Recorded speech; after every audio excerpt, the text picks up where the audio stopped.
the Achilles liver transplantation. There's a multitude of complications that can occur, and they can be associated with high morbidity, and they can be resource intensive, and in some cases may not be amenable to treatment. Today, we'll be looking at one of these complications, and that's biliary anastomotic strictures. And we will frame it in the context of a patient cohort where biliary reconstruction technique has historically been controversial, and that is patients with primary sclerosing cholangitis. We'll highlight the challenges associated with biliary anastomotic strictures and discuss a novel framework for characterizing clinically significant anastomotic strictures. Before we begin, I'd like to start by acknowledging the traditional custodians of the land I'm presenting from today. For me, that's the Wurundjeri people of the Kulin Nation, and I'd like to pay my respects to elders past, present, and emerging. We'll start with some background information into primary sclerosing cholangitis and the types of biliary reconstruction techniques available. We will then discuss how we define post-transplant anastomotic strictures and the challenges when we use these definitions. We'll then propose a new definition for clinically significant strictures, and using these definitions, we will then present the Austin Health's experience over the last 2 decades.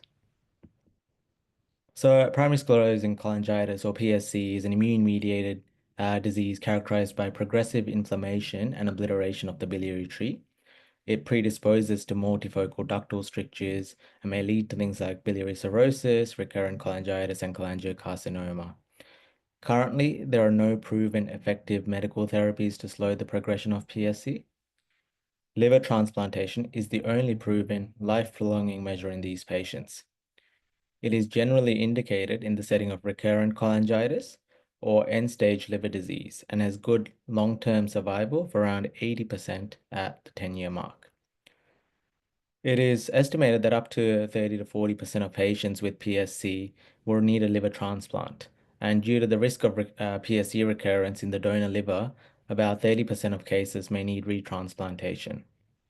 PSC is therefore overall one of the leading indications for transplant, and while there is limited Australian data, international data estimates that PSC comprises about 15% of all liver transplant indications.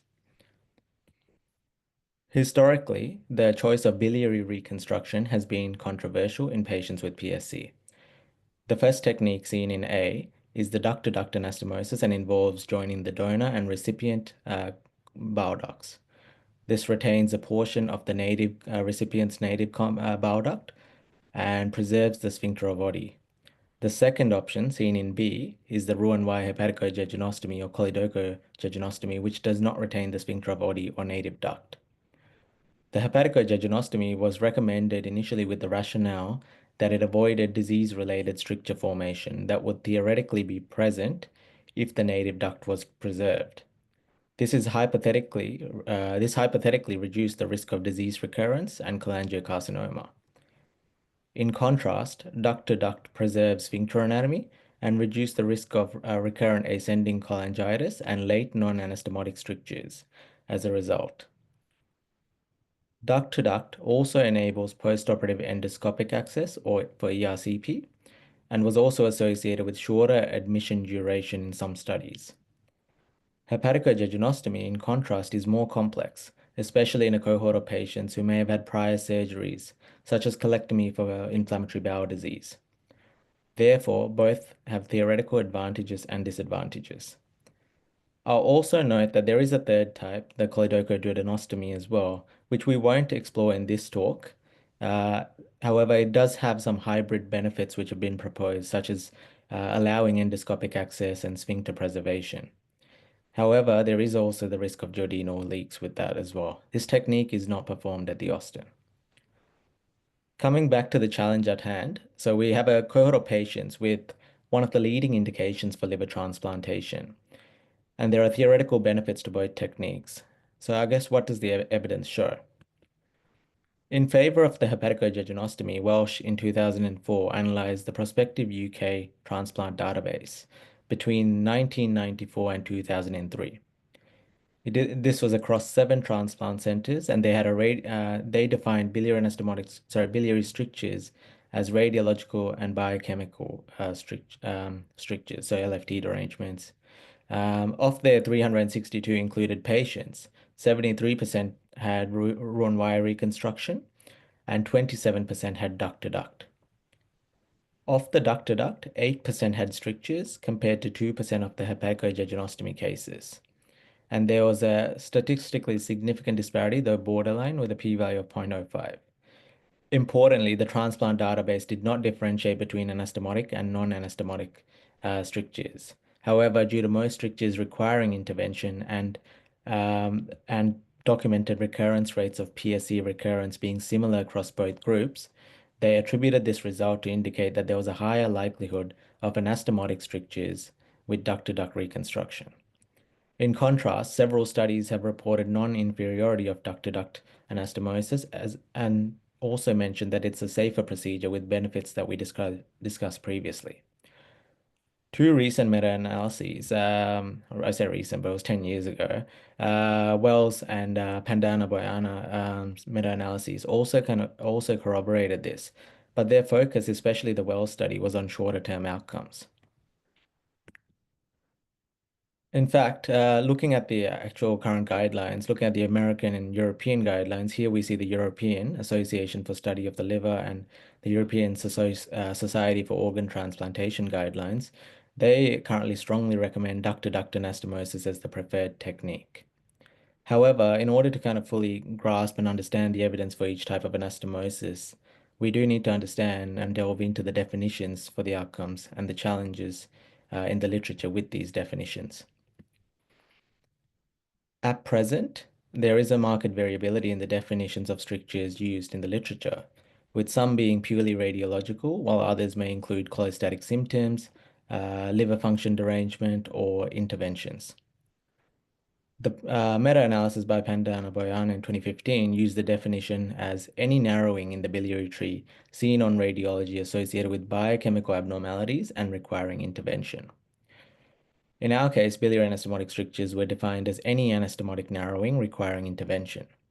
Intervention included either ERCP or PTC with either stenting or angioplasty. Biliary anastomotic strictures were subdivided into early or late, early being within 1 year and late being after 1 year, and early generally tending to be more common. Non-anastomotic strictures are a radiological definition and is any irregularity outside of the anastomosis seen on 2 consecutive studies. This may be seen on MRI, ERCP, or PTC, or other studies. Again, these were either early or late. They can be related to hepatic artery thrombosis or other less characterized causes such as ischemic reperfusion injury or immunological causes such as recurrent PSC. Overall, however, with regards to both types of strictures, firstly, there is heterogeneity with regards to the definitions used in the literature, with no clear standardized or widely accepted definition. And more importantly, particularly when comparing anastomotic reconstruction techniques and biliary anastomotic strictures, the use of these definitions can influence the results that we see. For example, with duct-to-duct anastomosis, the ducts are more easily accessible for intervention with endoscopic access through ERCP, which is more convenient than PTC for hepatojejunostomy. These patients may have a degree of duct-to-duct mismatch, but no true anastomotic stricture. There is a risk of opportunistic intervention or intervention while we are there, and these naturally confer an artificially inflated intervention rate, and therefore a higher biliary anastomotic stricture incidence using conventional definitions. In contrast, hepatojejunostomy is less accessible for intervention. Therefore, relying on a definition which solely focuses on single intervention as the discriminant may not be an accurate indicator of true anastomotic stricture rate and not a good marker for us to compare 2 different types of anastomoses. This led us to the introduction of 2 novel definitions. Firstly, for the dilemma with biliary anastomotic strictures, patients with true or clinically significant anastomotic strictures tended to require consecutive stenting or dilatation procedures rather than a once-off intervention. We therefore proposed a novel definition, Extended Biliary Dilatation Program, or EBDP, where more than 3 anastomotic stenting or dilatation procedures would be a surrogate marker for a clinically significant biliary anastomotic stricture. This would help to reduce the influence of opportunistic intervention on the data. Our second definition was actually for PSC recurrence, which also does not have a standardized definition within the literature.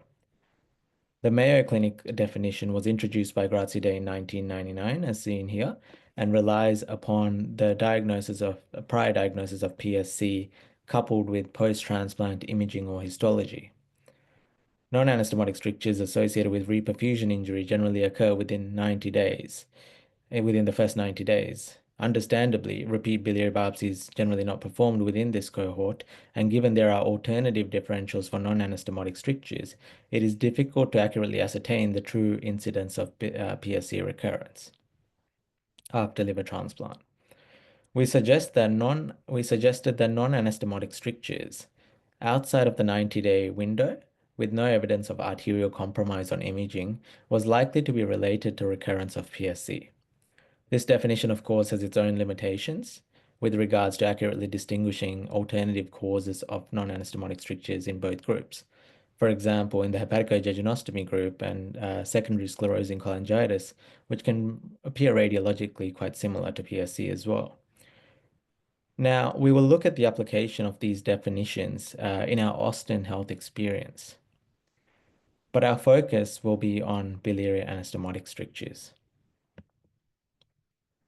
So we performed a retrospective cohort study of all the patients who underwent liver transplantation for PSC at Austin Health. This was between June 1st, 2000 to December 31st, 2022. All of these patients received either duct-to-duct or hepaticojejunostomy. Our aim was to evaluate the incidence of biliary complications with a main focus on anastomotic strictures. The anastomosis was based on preoperative and intraoperative assessment. Intraoperative assessment included bile duct size discrepancy, the ease of probe passage through the biliary tree, and also duct thickness as well. The routine piggyback technique was performed using deceased donor split or whole grafts. I believe from memory it was 3 split grafts were used during the study period. Patients also underwent transcystic stenting whenever possible. Our primary endpoint was the anastomotic stricture rate between the two techniques. A secondary analysis was performed to assess the clinically significant anastomotic stricture or EBDP rate. A multivariable analysis was also performed to identify associations with anastomotic stricture development. The secondary endpoints were the incidence of non-anastomotic strictures, anastomotic revision, bile leaks, cholangiocarcinoma, graft failure, and survival. Graft failure was a requirement for a retransplant secondary to any cause. It said 90 days after the initial transplantation. This was so that this reduced the likelihood of graft failure being confounded by primary non-function or hepatic artery thrombosis. A total of 106 transplants were performed for PSC in adults over the 22 years. 4 of these were retransplants. 1 patient was excluded due to the presence of pre-existing cholangiocarcinoma on the explant. Of the 105 transplants included, 51 received hepaticojejunostomy and 54 were duct-to-duct anastomoses. 53 of these duct-to-duct were actually end-to-end anastomoses and 1 being enteroside. In the first 11 years, hepaticojejunostomy was more frequently performed in 65% of cases. And in the latter half, it was only performed in 40% of the cases. Perioperative characteristics were quite similar between the cohorts. The follow-up period was understandably longer in patients who underwent hepaticojejunostomy, which is likely related to a degree of temporal bias. Using the conventional definitions that we discussed earlier, the overall stricture incidence was comparable between the two cohorts. Biliary anastomotic strictures appeared in 38% of transplants, and interestingly, it occurred more frequently with an odds ratio of 2.45 in transplants with duct-to-duct anastomosis compared to hepaticojejunostomy. It also occurred earlier at roughly 5 months compared to 42 months in the duct-to-duct cohort.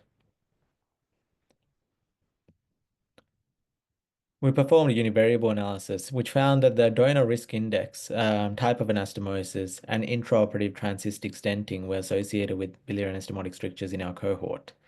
However, on multivariable analysis over only the type of anastomosis was associated with biliary anastomotic stricture development, with a duct-to-duct adjusted ratio of odds ratio of 3.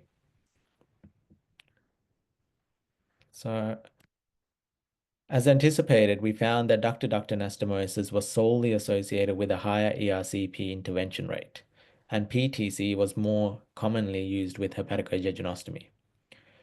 Though there was no statistically significant difference, the total number of interventions were greater with duct-to-duct than hepatojejunostomy.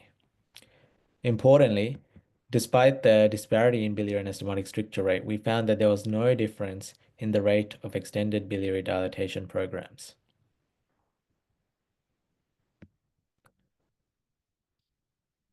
In terms of the secondary endpoint, PSC recurrence occurred in about 28% of cases using our definition. This was comparable across both cohorts. In 6 cases, we were not able to characterize whether it was PSC recurrence due to the absence of appropriate imaging to determine if it was an ischemic pathology or not. We found no difference in bile leak and graft failure. Importantly, we also found that anastomotic revision was exclusively seen with the hepatojejunostomy. This was seen in 5 cases. Surprisingly, there was a disparity in mortality as well that we saw. This was attributed largely to temporal bias with a prolonged exposure to the risk of death in the hepatojejunostomy cohort compared to the duct-to-duct. On further review of the causes of death, we noted that there were more numerous non-hepatobiliary causes and non-biliary infectious causes that contributed to death in this cohort. In many cases, we also found that the cause of death was not identifiable on retrospective review of documentation. This might have been because in some cases, it was noted as multi-organ failure or just not reported. Reassuringly, we found comparable 1, 3, 5, and 10-year cumulative survival with no significant difference seen between the two cohorts. So I guess how does this compare to the literature? Well, in the most recent meta-analysis investigating biliary anastomotic strictures in PSC, there was a pooled analysis of 4 studies looking at 261 patients with 32 events, and this demonstrated comparable anastomotic stricture rates. We do note that our definition is broader as it did not include cholestatic LFTs or symptoms which is used in some of these studies, and therefore does have high sensitivity to picking up biliary anastomotic strictures. However, we believe that there are center-specific differences in protocols for early or opportunistic intervention in patients with cholestatic LFTs or radiological abnormalities. In fact, while we did not survey any proceduralists within this study, we did note that on numerous instances of ERCPs on the reports, while no significant filling defect or stricture was identified, interventions such as balloon dilatation was still performed. Similar to the literature, we found no difference in our secondary endpoints except for mortality, likely due to the issues that we discussed previously. We did have multiple limitations, including the retrospective nature of this study, being at a single institution. There was also a risk of historical bias, given that it spanned 2 decades, during which there have been significant advancements in post-transplant care, and of course, the variability in definitions as well. Our findings, however, they overall highlight that there was no difference in true anastomotic stricture rate between the two types of anastomoses. This was despite an elevated anastomotic stricture rate using conventional definitions, which inherently have high sensitivity. Hepatojejunostomy, in addition to being more complex in operation, was found to be exclusively associated with the anastomotic revision as well.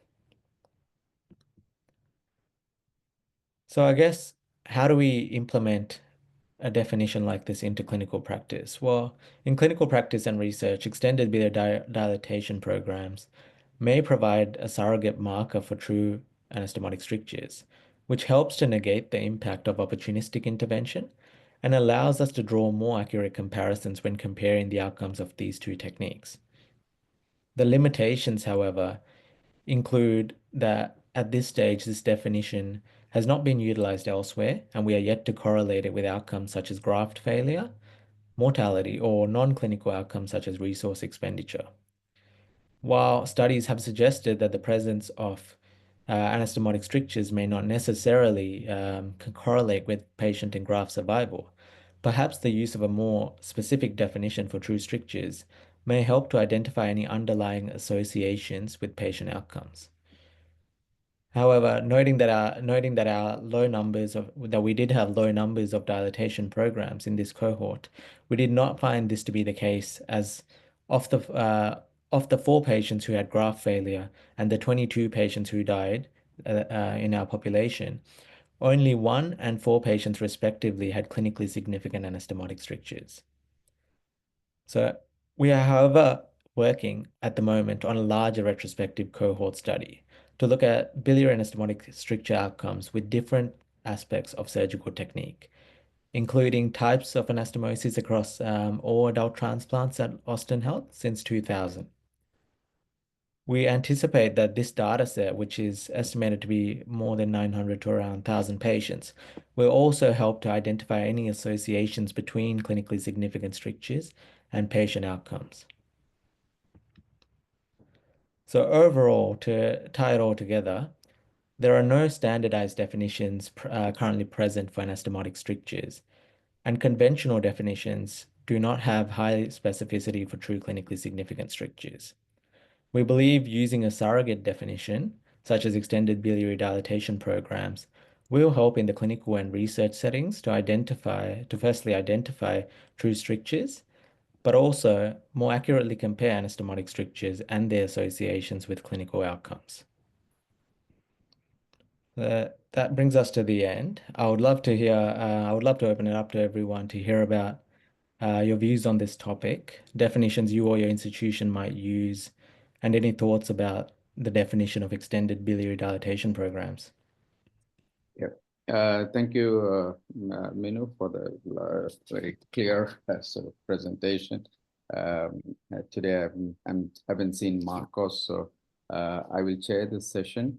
I'll kickstart that with a question, which I'm not a liver surgeon, but in terms of living donor transplants versus deceased donor liver transplants, which from your series of 22 years, you have not done a living donor That's correct. transplant.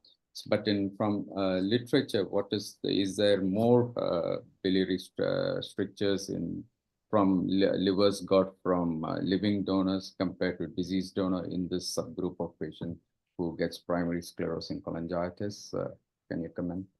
So from memory, I believe there is a disparity. I think from memory, living donor was associated with more in the studies that I saw. However, I cannot recall whether that was with regards to which type of anastomosis in particular. Okay. Any other questions?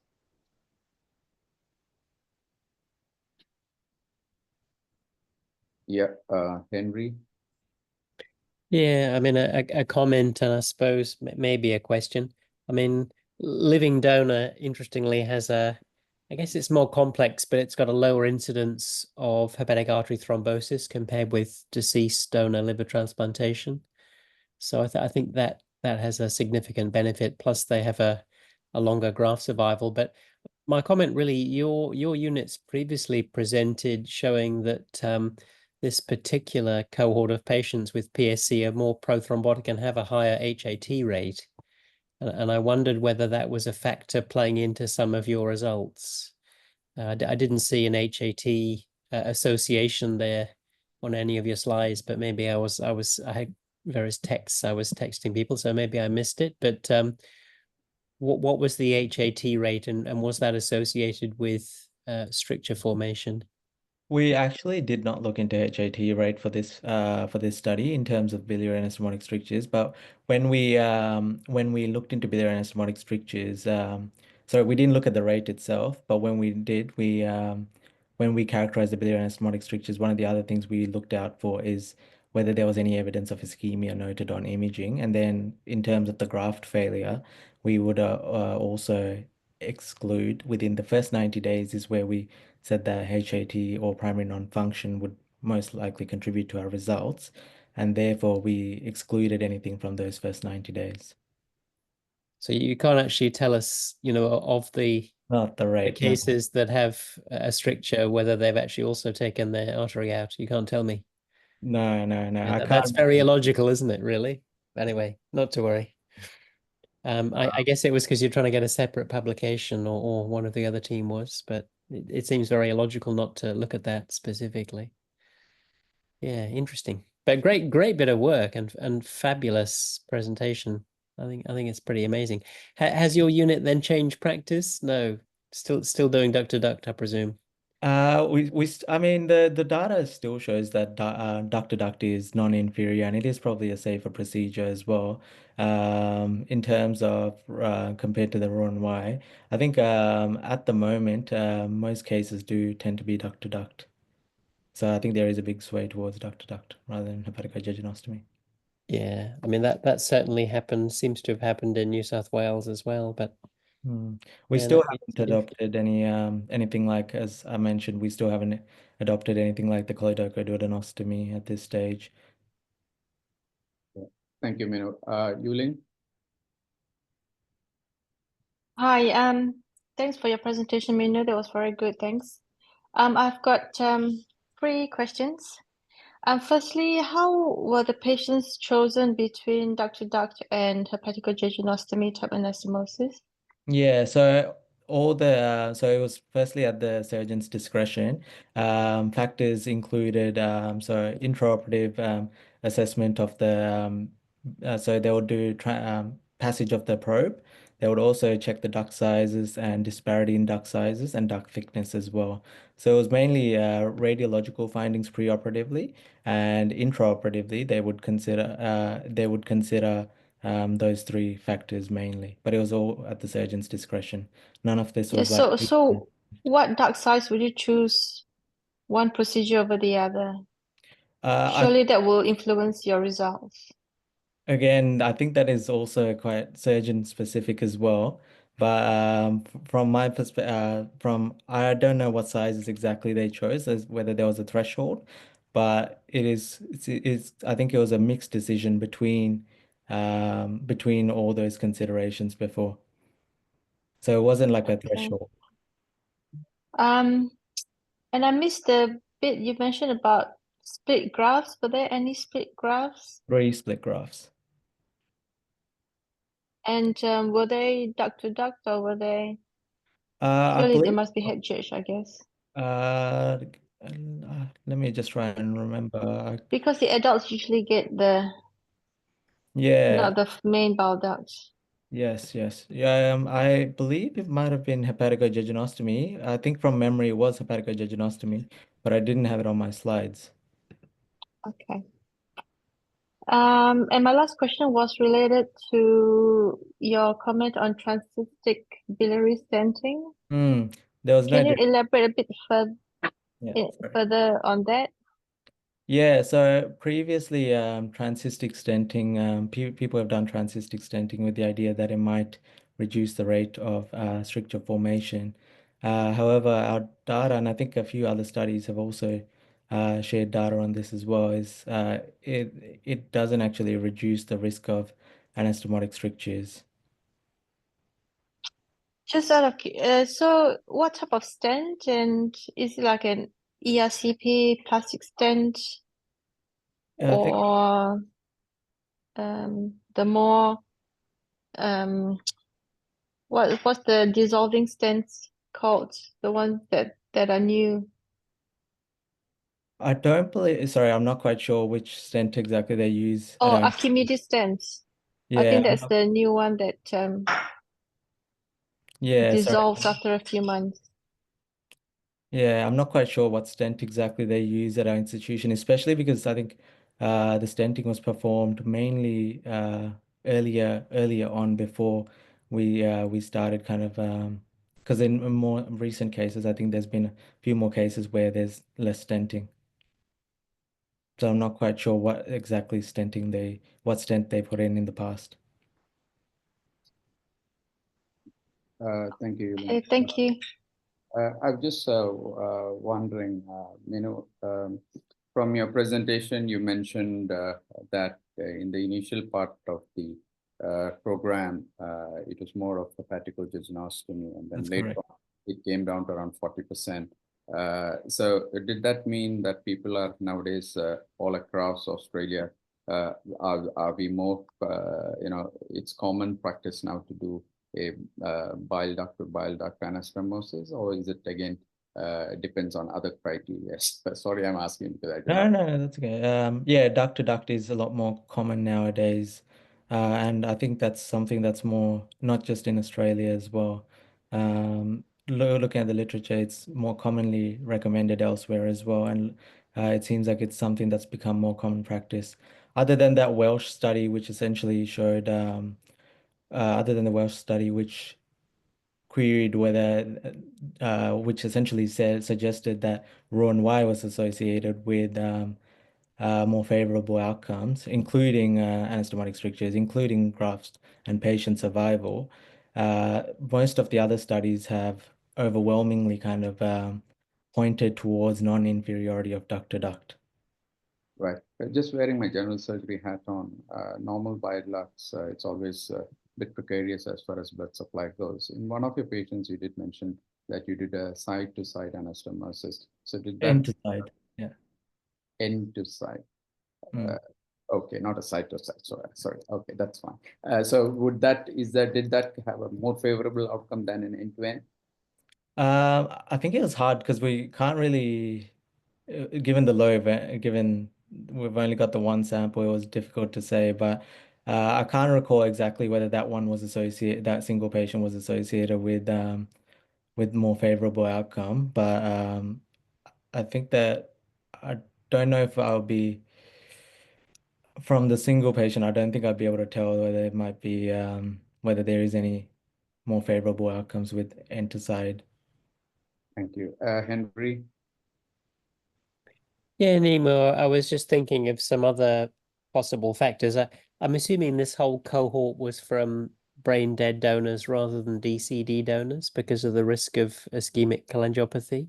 That's But that's correct, isn't it? yeah. Yeah. So I was wondering, did you look at the cold time as well as the anastomosis We time? did. Were Yeah. there any difference in terms of, is there a critical anastomosis time before you reperfuse the liver? Where there's a greater risk, but if you go beyond that time before reperfusion, there's a greater risk of biliary ischemia and subsequent stricture. I'm not aware of, there being a sort of critical time, unlike, we're aware of there's a time in renal transplantation where you get a higher incidence of delayed graft function, which is thought to be around 35 minutes. Yeah. Is there a critical time in liver transplantation? Because I'm not aware of one. That is a good question. I believe previously, warm ischemic time from memory has been associated with a higher risk of anastomotic strictures. We actually did look at cold ischemic time and warm ischemic time as well, and the we included actually. If I go back to my univariate analysis, um, so. We did actually include ischemic time as well, but there was no actual association with seen with biliary anastomotic strictures. But I believe that it does increase your risk of developing strictures. I don't know about. Sorry, you mentioned something about graft failure as well. Is that right? No, I mean you've got total Total ischemic time ischemic there, time as haven't well. you? Yeah.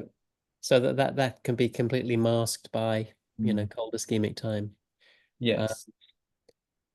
Does but that recipient warm ischemic time above that, Henry? is there? Just above the total ischemic time. Oh, yep. Sorry, I've got my window covering it. Seeing your lovely face, Yuling. Okay. Yuling, you have a question?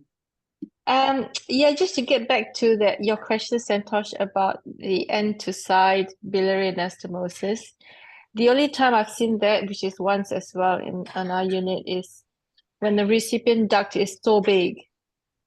and the donor duct is so small that there was no way we could adjust for the difference in size with the end-to-end anastomosis. And one of the other surgeons did an end-to-side type anastomosis. It's because of the duct discrepancy. Okay. Thank you. Jerome? Thanks, Santosh.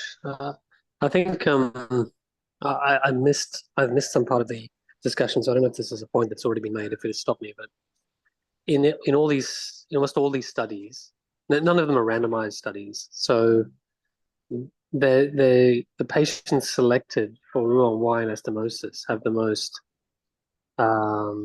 advanced disease in their extrahepatic biliary tree. That's why they're selected that way. So presumably the severity of extrahepatic biliary disease is also reflected in their propensity to develop further cholangitis in the future, further PSC recurrence, other strictures in the intrahepatic biliary tree and intrahepatic biliary tree. And for that reason, I could never sit comfortably with this non-inferiority conclusion, because the data demonstrate that you could rephrase the data the other way. When patients with worse PSC are subject to hepaticojejunostomy, they have equivalent risk, and in some studies lower risk, of anastomotic stricture recurrence and non-anastomotic stricture recurrence and some other PSC outcomes. In other words, if you select the worst patients and give them hepaticojejunostomy, they have roughly equivalent outcomes to duct-to-duct anastomosis. Presumably, therefore, if you were to select the good patients, the ones in whom we do duct-to-duct anastomoses in PSC, they may have better outcomes. So from my perspective, yeah, I mean, I do it because everyone else thinks it's okay, but it doesn't sit very comfortably with me doing duct-to-duct anastomosis in PSC. I don't think it's non-inferior. I don't believe that duct-to-duct anastomosis is non-inferior to hepaticojejunostomy because of the intrinsic bias in all of these studies.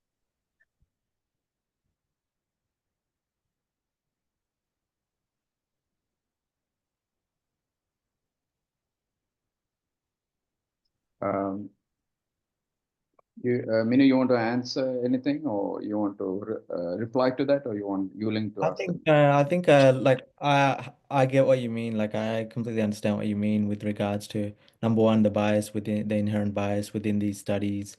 And yeah, I do agree that like the lack of prospective or randomized studies does mean that all of this is still quite controversial. And I do also understand what you mean with regards to the Roux-en-Y being what do you call it? Like more appropriate for patients with more severe disease. I think it's more so exercise kind of stratifying the patients who are more unwell from a PSC perspective versus or like more disease, more PSC disease compared to patients with more well controlled or I think it's a spectrum of kind of determining and stratifying patients who have such significant disease that they require a Roux-en-Y versus patients that are probably less so and maybe more appropriate for duct-to-duct. So essentially kind of exercising caution in selection of patients, but there are still probably appropriate candidates for Roux-en-Y.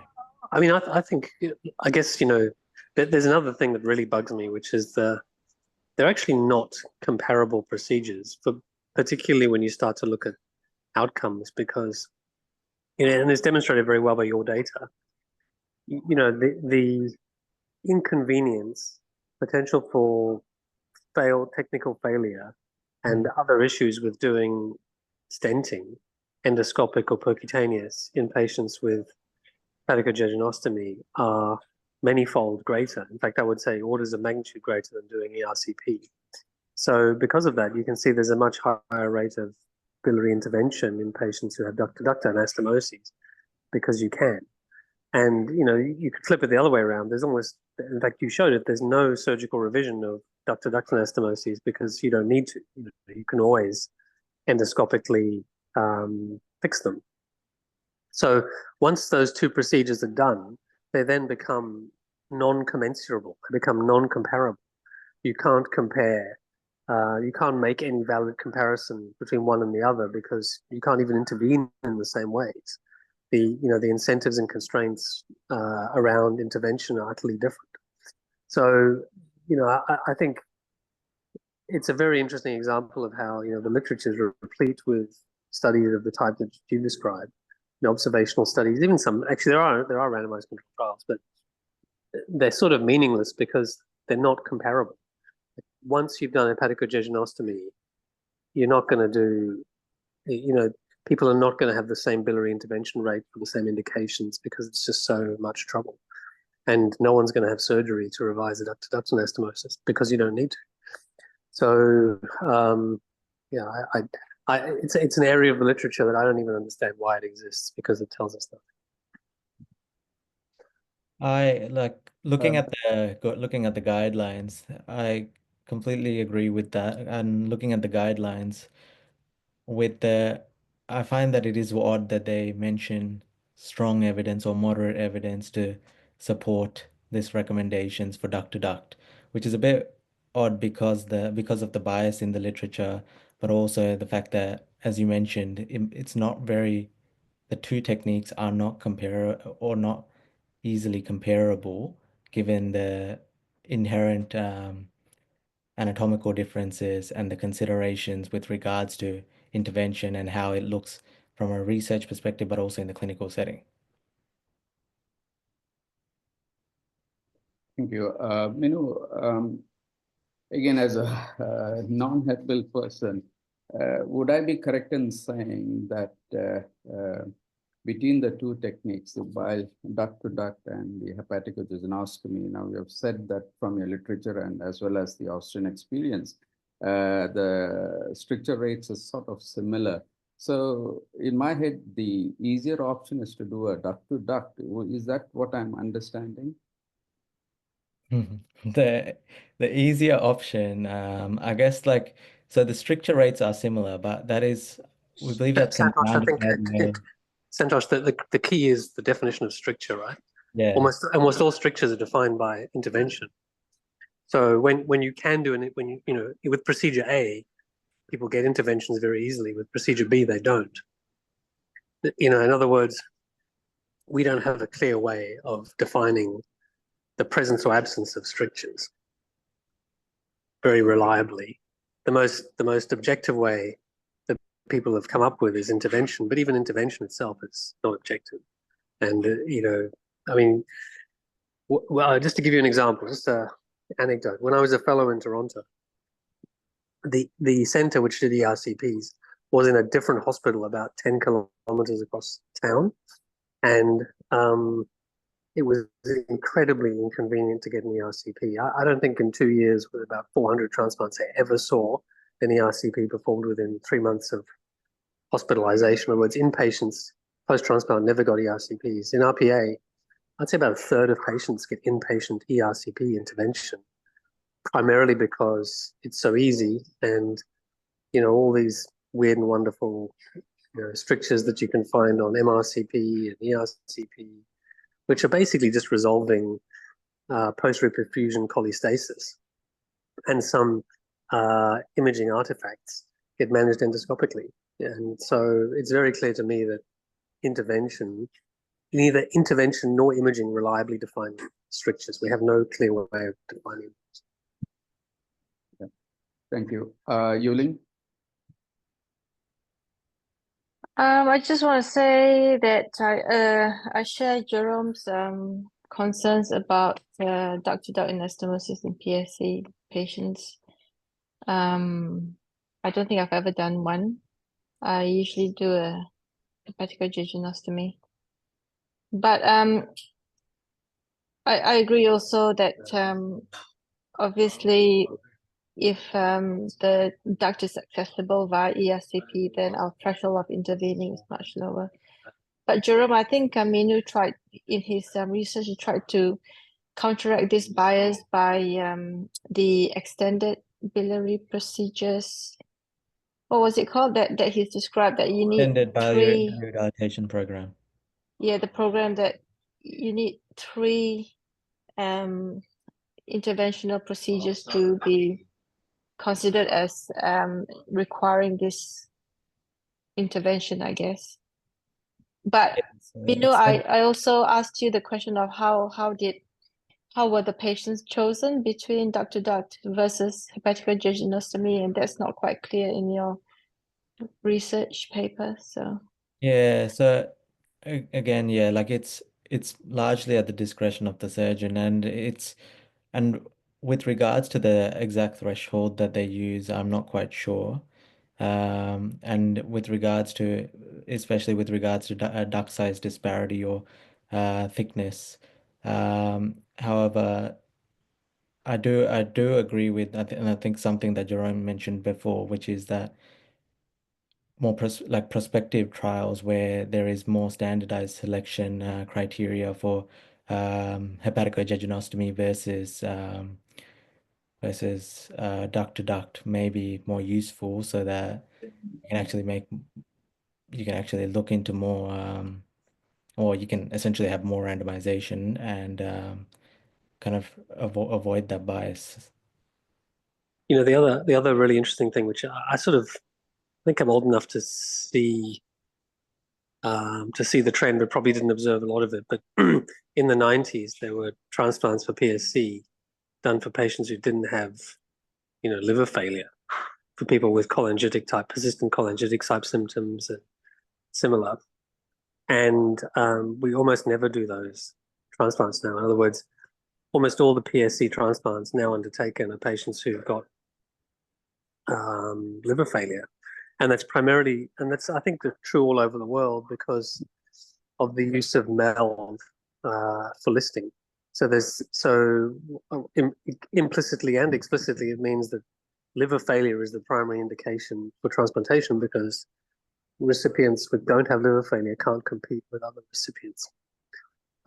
So, you know, I think a lot of the literature is also a bit confounded by that fact, particularly, you know, early cases like from the 1990s and 2000s. They're again probably not comparable to the transplants done now, where the patients basically are the same as liver failure patients. The etiology of their disease is secondary biliary cirrhosis due to PSC strictures, whereas that wasn't always the case. Henry, is that right? Do you have that feeling as well? We didn't have that in our data, but Yeah. sorry. Oh, sorry, you were going to say something? Yeah, no, I mean, I was going to say that, you know, the liver disease we see nowadays is so much worse. I can remember transplanting a couple of people with Caroli's syndrome, who obviously had intermittent cholangitis. Yeah, you're right, Jerome. It's a sort of a different person. So I guess those historic cases from way back, you know, they would have tended to have done well, I guess, and they didn't have the same degree of liver disease. But no, I think it's a fascinating area. I was like you, Lynn. I always used a roux loop. That was what I was taught for these patients. So not use a DCD graft, always use a roux loop. But I guess when you realize that the complications from a roux limb are equally as high, you know, and then you lose access to the biliary tree because you can't access via ERCP. There is some sense from doing a duct to duct, but I wondered, Nimu, what about patients who got multiple stents in situ within their biliary tree when they came to liver transplantation? Was that a factor that you found in your analysis, or? No, that wasn't a factor that we saw in our analysis. Okay. No, we didn't see that. I was surprised you made a comment about, you know, the benefits of keeping the ampulla, because most of them have had so many stents up. There's just pure reflux straight up their native bile duct into your new graft if you do a duct to duct. I think it's just mainly the theoretical benefits with regards to duct or with regards to the duct anastomosis mainly, but not necessarily the practical. Um, yeah, I think there was something Jerome mentioned earlier. Oh yes, with regards to those medications and how they might change the landscape of who gets transplanted. I guess yeah, this is was going to be always going to be an unavoidable bias within our cohort, given that we can't accurately factor in the advancements that have been had in post-transplant care. And I guess that's going to be one of the other limitations that we'll see when we look at our larger cohort as well. Menu, a question just came to my mind was that, see, the issue is bile duct strictures and so on. Now, at the time of before the transplant, is there any way of checking the vascularity of the bile duct, like indocyanine green and things like that? Any usage of the routine usage of such fluorescent techniques in liver transplant in Australia? I'm not too sure about this, but I feel like some of the other transplant surgeons here might know. We didn't do that in our we didn't look into that in our study, but I'm not sure if some of the other transplant surgeons here might know this. Does anybody use this as a routine to evaluate? I'm not aware of anyone using it routinely in Australia, but I could be wrong. I haven't had that experience. So, Minu, you also mentioned in your presentation that you had 5 patients who had redo of their hepaticojejunostomies. So is it how far into the transplant does this happen? Is it in the early part or is it much later?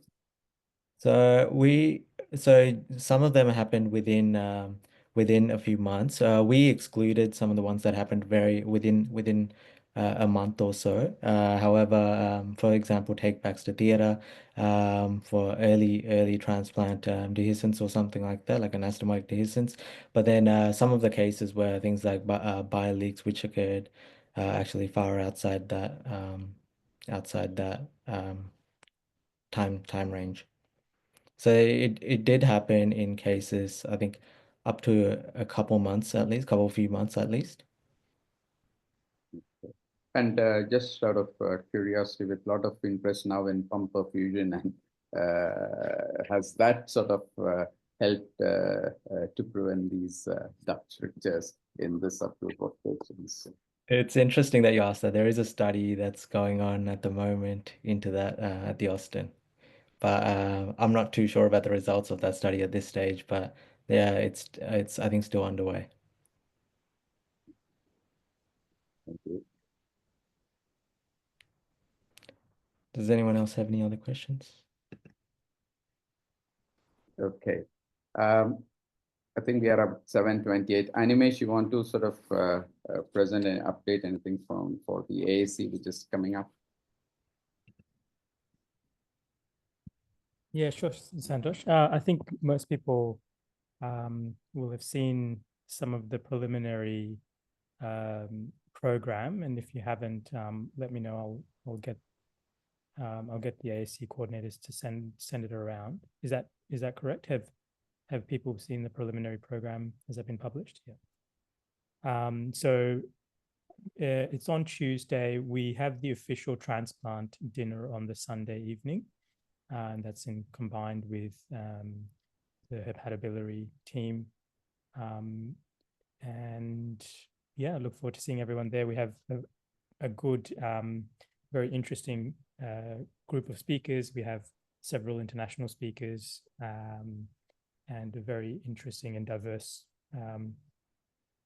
topics to discuss. And I hope everyone finds it enlightening and that there's a good turnout. So if you haven't been, it'd be good to promote it. And I think there is early bird registrations available for allied health members from the transplant team who are interested in attending, but particularly the coordinators and even nursing staff. So if anyone from the transplant units have non-medical allied health or transplant team members that would like to attend, then please email me and we can ensure that they get the early bird registration.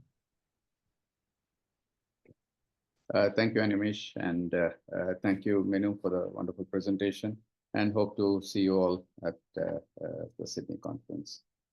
Good night. Happy Easter, everyone. Bye. Bye. Bye.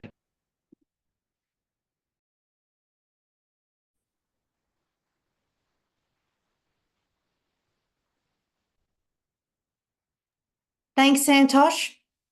Cool. Stop recording. Stop.